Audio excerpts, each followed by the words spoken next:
Hi, and welcome to TK's channel. Jangan lupa subscribe dan klik tombol loceng.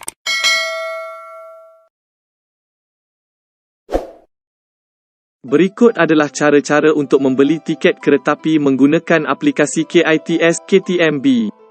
Anda boleh install siap-siap melalui Play Store atau Apple Store. Penuhkan butiran profil anda siap-siap. Anda juga boleh top up duit terus dalam aplikasi ini. Kod promo untuk pembelian kali pertama. Pilih destinasi anda akan bertolak, contohnya mentakap. Kemudian pula masukkan destinasi yang anda tuju. Dabong. Kemudian pilih berapa keping tiket untuk dibeli. Jangan lupa juga tarikh yang anda inginkan. Tekan butang search. Aplikasi akan mencari trip yang ada. Untuk ke Dabong hanya ada satu trip. Pilihlah trip tersebut. Akan dikehendaki memilih jenis-jenis tempat duduk pula. Ada business coach.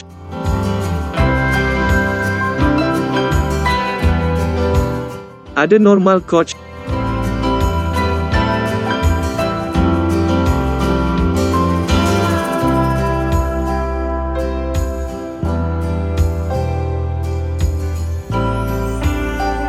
Dan ada sleeper coach.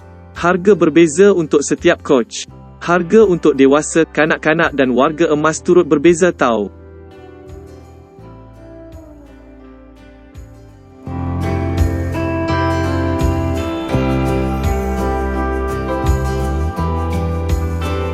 Oleh kerana ini pengalaman pertama, jadi kami memilih business coach. Lagipun ada promosi kod untuk digunakan. Hanya ada satu gerabak untuk business coach. Selepas pilih tempat duduk, anda dapat lihat jumlah harga tiket sebelum tolak diskaun. Seterusnya anda dikehendaki masukkan butiran penuh penumpang beserta nombor kad pengenalan. Sebab itu adalah senang untuk anda masukkan siap-siap nama-nama yang mengikuti trip anda. Anda juga dikehendaki memilih jenis tiket, dewasa, kanak-kanak, warga emas. Masukkan juga kod promo jika ada.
Selepas itu akan dapat butiran penuh jumlah bayaran yang perlu dijelaskan.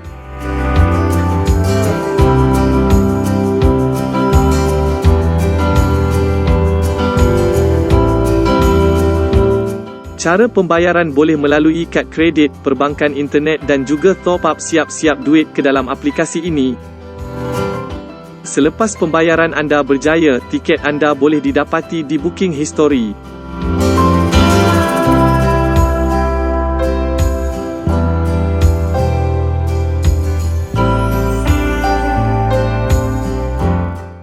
Tak perlu risau lagi. Anda boleh save siap-siap tiket tersebut dengan pelbagai cara.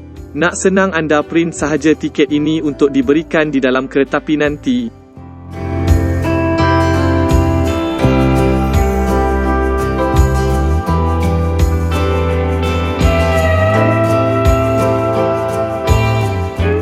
Ataupun tunjuk sahaja QR code pada aplikasi ini. Senang bukan? Selamat mencuba dan selamat bercuti.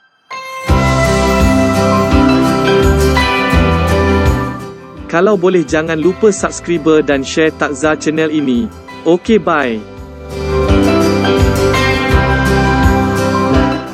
Jangan lupa subscribe dan klik tombol loceng.